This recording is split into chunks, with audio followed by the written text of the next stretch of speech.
Your thumb is probably hovering over her contact right now, isn't it? That silence. Yeah. Yeah, it eats at you. Mm-hmm. That feeling, that urge to reach out, fix things, just get her attention. We know it. We do. But here's the twist. What if that silence isn't rejection? What if it's actually an opening, a real chance?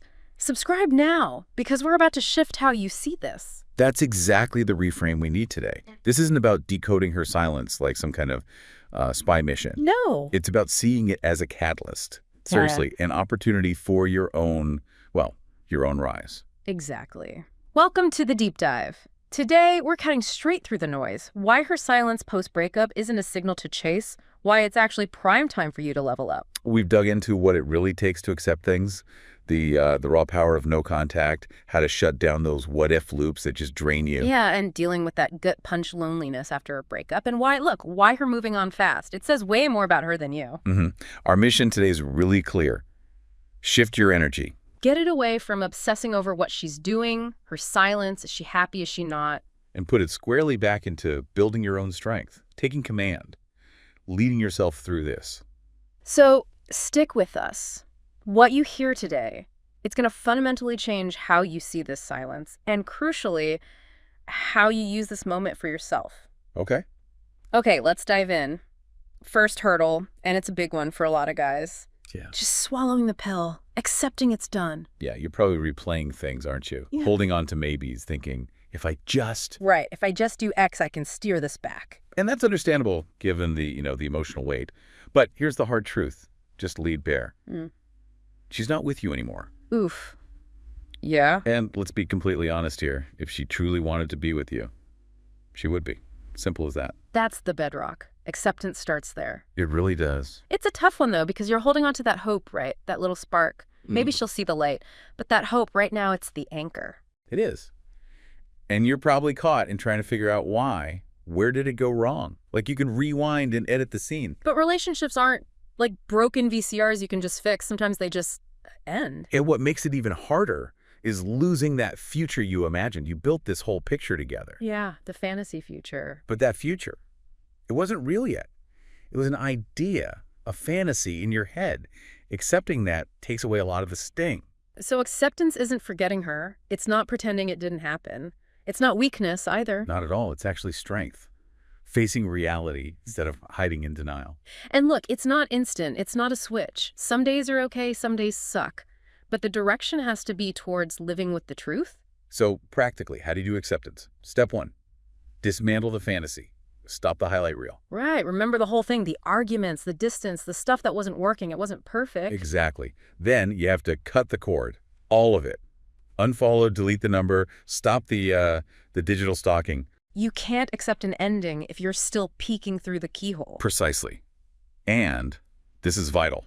Stop chasing her for an explanation. Yeah. Her reason doesn't actually matter now. Doesn't change the reality. The only closure you truly need is the fact she's not here anymore. And that leads to the final step.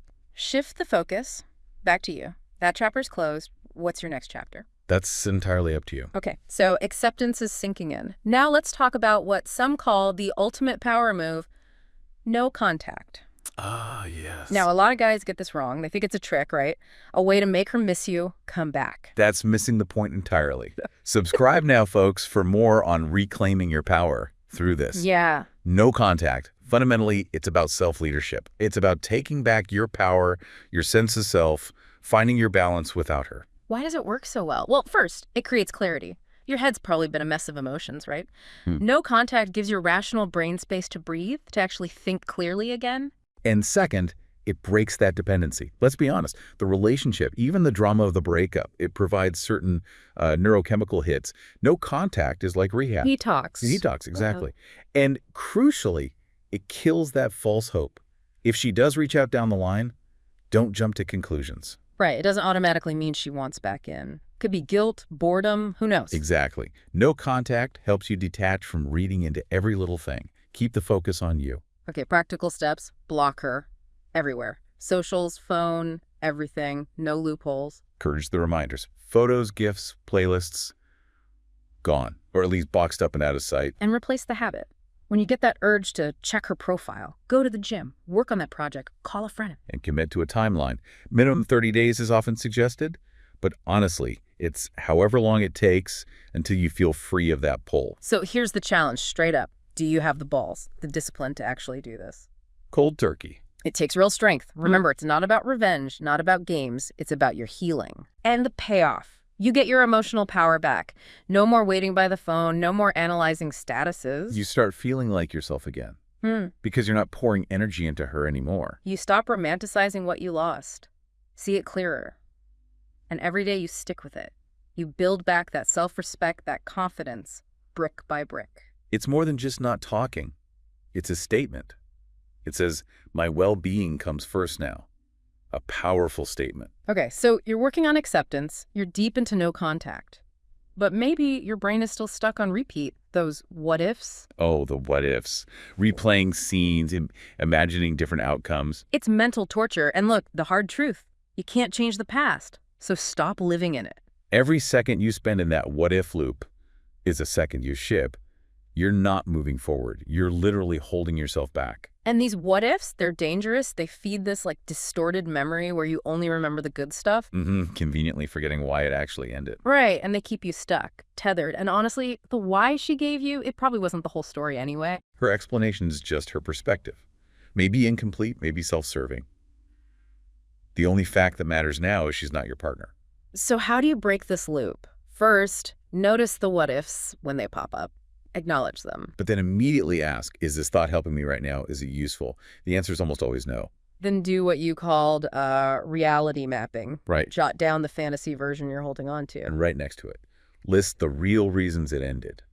The fights, the issues, the disconnects. Seeing it laid out like that, it's powerful. Focus your energy where you have control.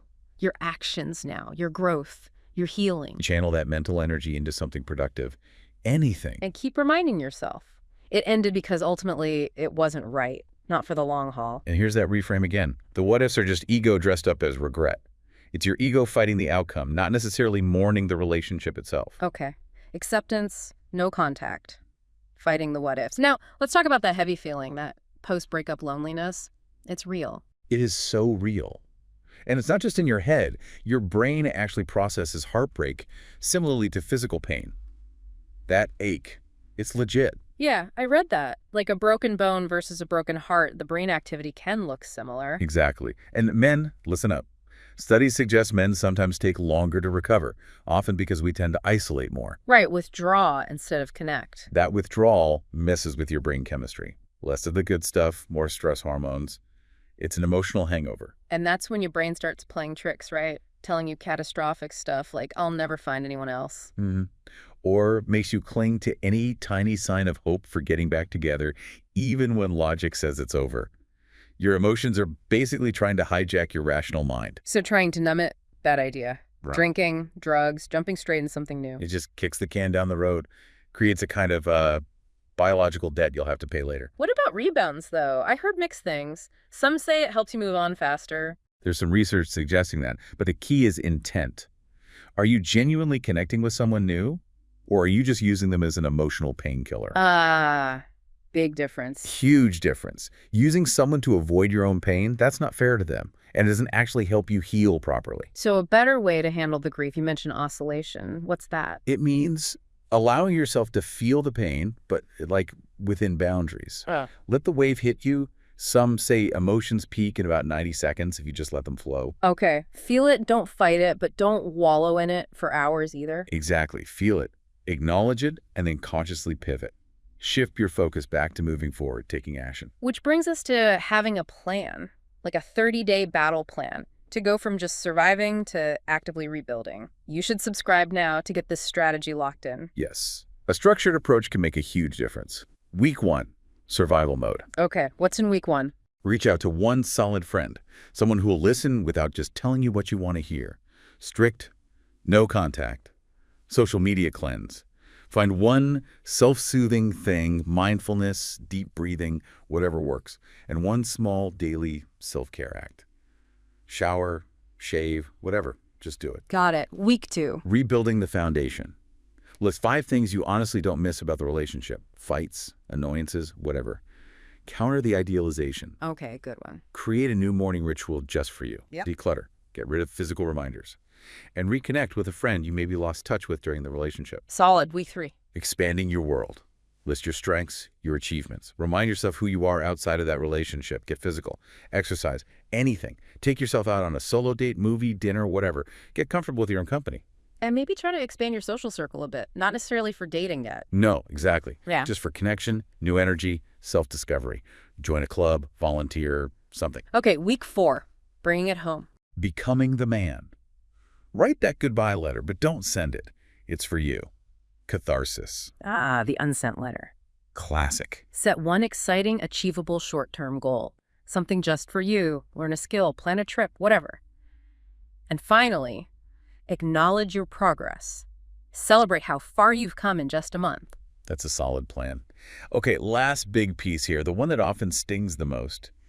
Seeing her apparently move on fast. Yeah, that's a killer. Yeah. But the first thing is to challenge that perception of fast. The reality, emotionally, she likely checked out months ago. Right. The breakup day wasn't day 0 for her. It was like day 60 of her exit plan. Precisely. So that new relationship you're seeing, it's almost certainly a rebound, a distraction. It's not a reflection on you or how quickly she got over you. She's running from herself, maybe, from the emptiness, not necessarily running from you. That's often the case. The relationship probably died quietly long before the official announcement. You were just the last one to get the memo. Thinking back, maybe the conversations got shallow, less sharing, sex became mechanical. Those were the signs. While you were still invested, planning things, she might have already been mentally packing your bags. So waiting for her to come back now, it's like emotional suicide, isn't it? Drinking that poison labeled hope. It truly is. You're waiting for someone who already left the building weeks or months ago. You know what? This happens to so many guys. It feels unique, like your pain is special. But this pattern, it's common. Very common. Let go of the idea that your relationship was somehow immune to these dynamics. The shock, the denial, the obsession. It's a well-trodden path, unfortunately. The real enemy here often is ego, right? Your ego wants to believe she'll regret it, she'll come back, she must be miserable without you. Exactly. It's self-protection. But you need to challenge that assumption that she's blissfully happy. Rebounds are often messy. Yeah, built on shaky ground, recycled baggage, quicksand maybe. Her apparent happiness might just be a distraction, a performance even, not real healing, not deep contentment. So the action steps here circle back, really. Absolute. No contact. No social media stalking, that's crucial. Channel that pain, that anger, that confusion into fuel.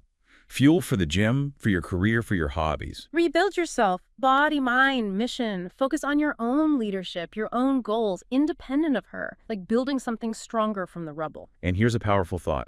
Her moving on quickly, as much as it hurts right now, can actually be the best thing for you. How so? Because it slams the door shut on false hope. It forces you to finally turn around and face your own path. It can be the catalyst that truly ignites your transformation. Okay, so let's wrap this up. The message is clear. Her silence. It is not your cue to chase, it's your cue to rise. She likely started moving on way before the actual breakup. Your healing, your growth. It starts now, right now. It's pouring energy into figuring her out. Invest it all back into you.